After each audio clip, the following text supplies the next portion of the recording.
चलिए मैं कुछ लाइनों के साथ हमारा जो मजबूत स्तंभ है इस चैरिटेबल ट्रस्ट का, the golden bird charitable trust का जो मजबूत हमारा स्तंभ है, मैं उन्हें बुलाना चाहूँगी, लेकिन कुछ पंक्तियाँ मैं बोलना चाहूँगी उसके लिए।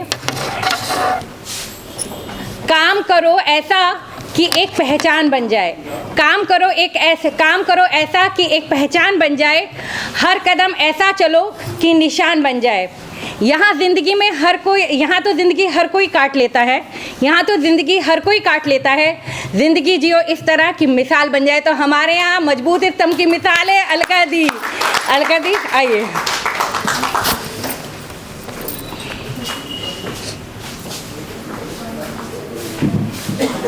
धन्यवाद भावना।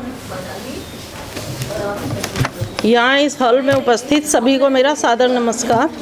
और ज़्यादातर लोगों से तो मैं भी परिचित हूँ और वो भी मुझसे परिचित हैं। बाकी the golden bird charitable trust जो हमारी एक संस्था बनाई हुई है, उसके कैसे कैसे कार्य हैं कुछ तो आपने देख लिए होंगे। उसके बाद भी मैं कुछ बताना चाहूँगी कि क्यों ये संस्था बनी और कैसे कैसे हम स्टेप बाय स्टेप आगे बढ़े, किस तरह हमने ज़ीरो से बन गए और आज थोड़ा सा 2-4 स्टेप हम आगे बढ़े हैं। क्योंकि इस संस्था को बने हुए आज 3 साल हो गए। 2020 अगस्त में हमने ये रजिस्टर्ड कराई थी। और सबसे पहली बात तो ये है कि अब तक हम लोग क्या करते थे, 2020 तक अपना कमाया, अपना खाया, आराम से सोए, इसके अलावा कोई काम नहीं। क्योंकि जो भी कार्य हम करते हैं अपने बच्चों के लिए, अपने घर के लिए और अपने लिए, इससे ज़्यादा की ना कोई सोच थी और ना हम करना चाहते थे। लेकिन जैसे ही कोरोना आया और हमने देखा कि भाई ये तो बहुत बुरी स्थिति आ गई है कोविड में, कुछ ना कुछ ऐसा किया जाए कि हम भी 2-4 काम लोगों के कर सकें और उनके काम आए हम भी। ऐसा कुछ हो कि सार्थक हम चलते रहें और हमें भी लगे कि हाँ कोई जीवन है और इस जीवन जीने का कोई उद्देश्य है। इसी उद्देश्य को लेकर हम 4-5 लोगों ने संस्था बनाई। काफ़ी उधेड़ बुन के बाद, रोज़ाना 4-4, 5-5 घंटे डिस्कशन करने के बाद हम इस नतीजे पर पहुँचे कि चलो कोई संस्था बनाते हैं और वो और संस्थाओं से थोड़ी सी अलग होगी। अलग क्यों होगी?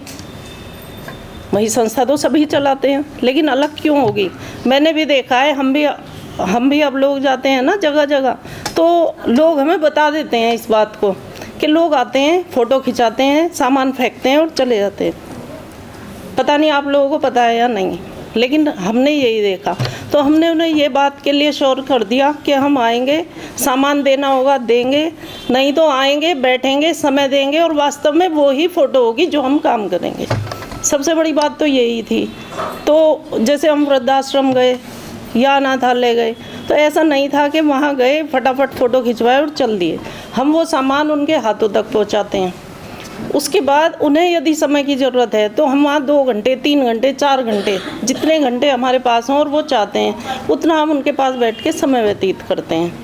इससे थोड़ा सा आगे बढ़े तो हमें महसूस हुआ कि शिक्षा के क्षेत्र में भी कुछ ना कुछ ऐसा करना चाहिए कि जो बच्चे चाहते तो हैं पढ़ना, माँ बाप भी उन्हें पढ़ाना चाहते हैं, लेकिन उनके पास कोई संसाधन नहीं है।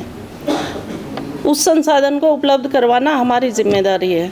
सबसे पहले तो हम खुद शिक्षक हैं तो समाज में हमारा वो ही योगदान होना चाहिए जो एक टीचर की रिस्पॉन्सिबिलिटी है। उससे आगे बढ़ के भी यदि हम कोई संस्था चला रहे हैं तो हमें महसूस कराना चाहिए हर व्यक्ति को कि भाई आपको जिस चीज़ की ज़रूरत है, ज़रूरी नहीं है सबको पैसे की ही ज़रूरत है, पैसा देने वाले यहाँ पर बहुत है, सबको ज़रूरत है। मान लिया मुझे आज कहीं 10 आदमियों की ज़रूरत है, मैं बहुत परेशान हूँ, मेरे साथ चलने वाला कोई नहीं है, किसी की रिपोर्ट दर्ज नहीं हो रही, किसी का कोई इस तरह का कार्य नहीं कर रहे ऑफिस वाले, तो उसके लिए हम तैयार हैं और कराए भी हैं। आज ये पता चला कि क्यों हमें ग्रुप की ज़रूरत है, क्यों हमें संगठन में रहना चाहिए। और सबसे बड़ी बात है कि जेंट्स आप इकट्ठे कर लो, हो जाएंगे, 4-5 तो वैसे ही हो जाएंगे। महिलाओं को इकट्ठा करना थोड़ा सा मुश्किल काम है, क्योंकि काम की जिम्मेदारी बहुत है और काम के साथ साथ भाई अपनी अपनी परिस्थिति भी है।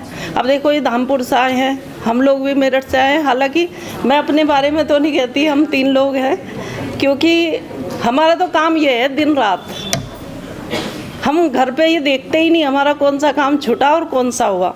ट्रस्ट का काम है, बस सब कुछ छोड़ के चलो।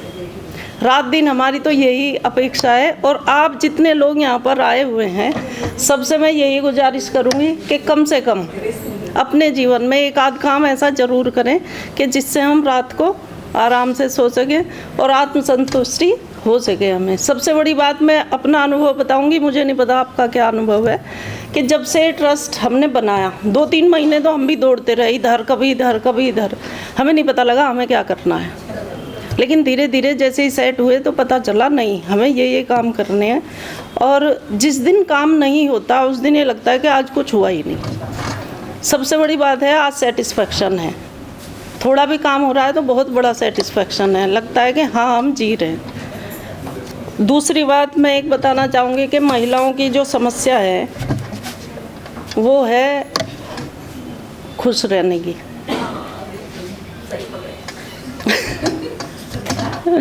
तो हम औरों के लिए खूब जी रहे हैं, खूब बढ़िया, खूब मेहनत से काम करते हैं, लेकिन अपने लिए शायद समय नहीं निकालते। हमें अपने लिए भी, अपनी खुशी के लिए भी समय निकालना चाहिए, क्योंकि पिछले दिनों कुछ एक हैप्पीनेस इंडेक्स करके वो निकलता है हमारा सर्वे। उस सर्वे में हमारा जो कंट्री है 136 से 126 पर है। 136 कंट्रीज़ में उसका जो नंबर है 126 है। तो केवल हम नीचे से यानी दुखी जीवन से 10 ही ऊपर हैं, 10 पायदान। तो 10 पायदान ऊपर तो हम भी दुखी हैं। या सहमत हैं नहीं है आप लोग? हैं या नहीं? मुझे ऐसा लग रहा है कोई सहमत ही नहीं है। तो हमें उससे और ऊंचाई पर जाना है। हम क्या करते हैं कि ये काम कर लिया, वो काम कर लिया, ये ख़त्म कर लिया, इसमें झोंक दिया अपने आप को, लेकिन वो काम जिससे हमें खुशी मिलती हो वो भी हमारे लिए ज़रूरी है। भले ही आप उसमें 5 मिनट दें, 10 मिनट दें, 15 मिनट दें, लेकिन दे ज़रूर 24 घंटे में। हो सकता है किसी को डांस करना पसंद हो सकता है किसी को मेकअप करना पसंद हो, कुछ भी जो हमारे मन का है। जैसे मुझे म्यूज़िक सुनना पसंद है तो मैं दिन में ये टाइम निकालती हूँ, भले ही काम के साथ हो। उसके बाद ये है भाई बाहर निकले तो एनजीओ का काम है। तो इसके साथ साथ बताऊंगी शिक्षा के क्षेत्र में कुछ बच्चों की हमने फ़ीस भी जमा की, जो बच्चे पढ़ना चाहते थे और उनके माँ बाप ने उन्हें घर बैठा लिया था। कि मैंने पूछा कि भाई क्यों भेज क्यों नहीं रहे आप बच्चियों को? तो उन्होंने बताया जी आगे एडमिशन का पैसा नहीं है। तो मैंने कहा बुक्स हम उपलब्ध करवा देंगे, ड्रेस भी बनवा देंगे यदि ऐसी बात है, और फीस हम देंगे। तो वो बच्ची आज 12th में हैं, कई सारी हैं, हमारे साथ वाले स्कूल में पढ़ती हैं, और मुझे बड़ा अच्छा लगता है जब वो सुबह स्कूल जाती हैं और हाय हाय करके जाती है उधर से। दूसरी बात, एक बच्चा खुद मेरे घर पे रहता है, वो एनजीओ का पहला बच्चा है, क्योंकि उसकी पूरी रिस्पॉन्सिबिलिटी हमारी है, उसे मैं घर पे ही रखती हूँ अपने साथ। और उस बच्चे में अभी 3-4 महीने से काफ़ी सुधार है, बहुत सुधार है। वहीं जहाँ मैं पढ़ाती थी वहीं वो पढ़ता था, लेकिन फिर मैंने देखा कि भाई ये बच्चा अच्छा है, पढ़ सकता है, तो मैंने सारे ही बच्चों को बोल दिया बताओ कौन चलेगा मेरे साथ घर। उस बच्चे ने तभी बोल दिया कि मैं चलूँगा, 6 में है वो। तो मैंने कहा मेरी इच्छा थी कि लड़की आए कोई, लेकिन लड़कियों ने हाँ नहीं की, तो उस लड़के को ही मैं घर ले आई। आज उसका रहना, खाना, पीना, बुक्स, प्राइवेट स्कूल में उसका एडमिशन है, तो वो सारी जिम्मेदारी हमारी है। तो मैं ये चाहती हूँ जिसका भी जो भी कोई कर सकता हो, कम से कम एक बच्चे को तो शिक्षित करे।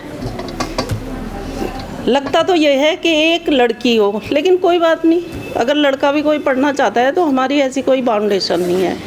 कोई बच्चा कोचिंग करना चाहता हो और उसे कुछ उपलब्ध करवाना है, कोई बुक्स देनी है, कुछ नोट्स देने हैं, वो भी आप बता सकते हैं, क्योंकि मुरादाबाद से मेरठ दूर नहीं है, और आप यदि चाहेंगे तो वो सारी व्यवस्था हो जाएगी।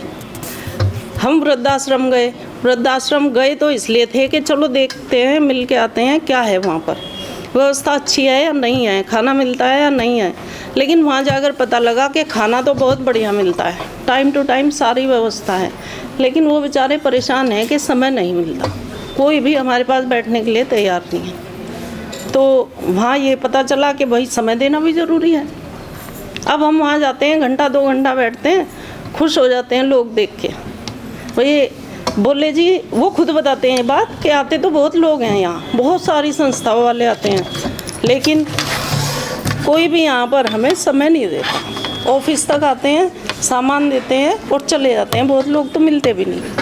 अभी पिछले दिनों हम नवंबर में मुरादाबाद आए थे, 14 नवंबर को बाल दिवस, तो प्रोग्राम बना के अनाथालय जाना है।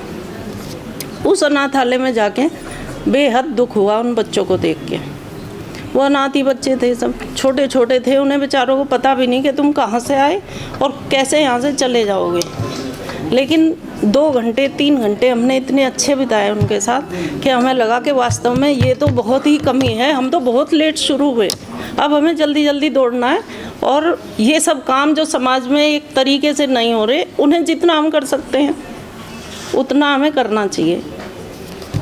तो मैं बात कर रही थी हैप्पीनेस इंडेक्स की। हैप्पीनेस इंडेक्स में हमारे इंडिया में भी जो सर्वे हुआ है उसमें पहला नंबर है मिज़ोरम का, जबकि मिज़ोरम की कहीं गिनती नहीं आती किसी भी चीज़ में। लेकिन पता नहीं क्यों खुशहाल है। 2-3 चीज़ उन्होंने बताई कि क्या हो सकती है। एक तो वहाँ पे 100% लिटरेसी है। लिटरेसी है तो अपने आप ही व्यक्ति को काम मिला हुआ है, काम मिला है, वो बिजी है तो अच्छी शिक्षा दे रहा है औरों को। दूसरी बात, उनके पास रोज़गार है। वो ये कोशिश करते हैं कि जो भी हमारे यंग बच्चे हैं उन्हें रोज़गार मिले, जैसा भी कार्य हो। ज़रूरी नहीं है कि सब नौकरी पे ही हों, जो भी करते हो खाली नहीं बैठना है। तो ये 2-3 चीज़ वहाँ से निकल के आई और ये हमें अपने फील्ड में, अपने दायरे में हमें भी इस चीज़ पर ध्यान रखना है कि हमारे बच्चे या हमारे समाज के बच्चे कहीं भी खाली ना रहें। हम उन्हें गाइडलाइन अच्छी से अच्छी दें और यदि हम बढ़ा सकते हैं कुछ तो उन्हें बढ़ाएं भी। तीसरी बात आई महिलाओं की। कुछ गरीब महिलाएं या कह लो हमारे आसपास, जैसे हम लोग गांव के स्कूलों में जाते हैं तो वहाँ हम ज़्यादा चीज़ देखते हैं, शहर में तो नहीं पता चलता। तो कुछ महिलाएं ऐसी हैं, उनके पास हुनर तो है, वो जानती तो हैं बहुत कुछ, लेकिन उसे आगे कैसे बढ़ाना है ये उन्हें नहीं पता। जैसे पहले हमने सिलाई सेंटर चलवाए थे, कुछ लोगों को पता भी होगा।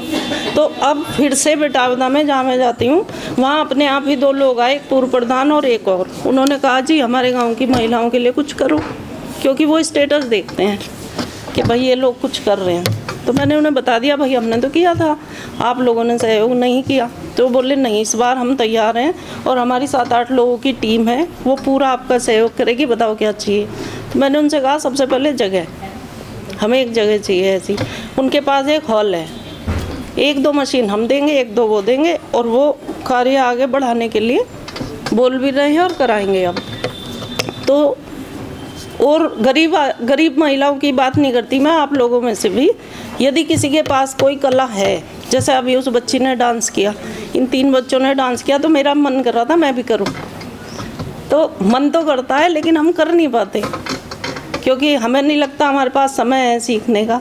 ऐसी कोई भी कला यदि आपके अंदर है तो आप प्लीज़ इस प्लेटफॉर्म पर ज़रूर आएँ और यहाँ हमें बताएं भी। बस या और बिना ने चलिए, मेरे अलावा और भी लोग हैं और लेट भी हो रहे हैं, तो अब मैं अपनी वाणी में विराम देती हूँ। धन्यवाद मुरादाबाद टीम।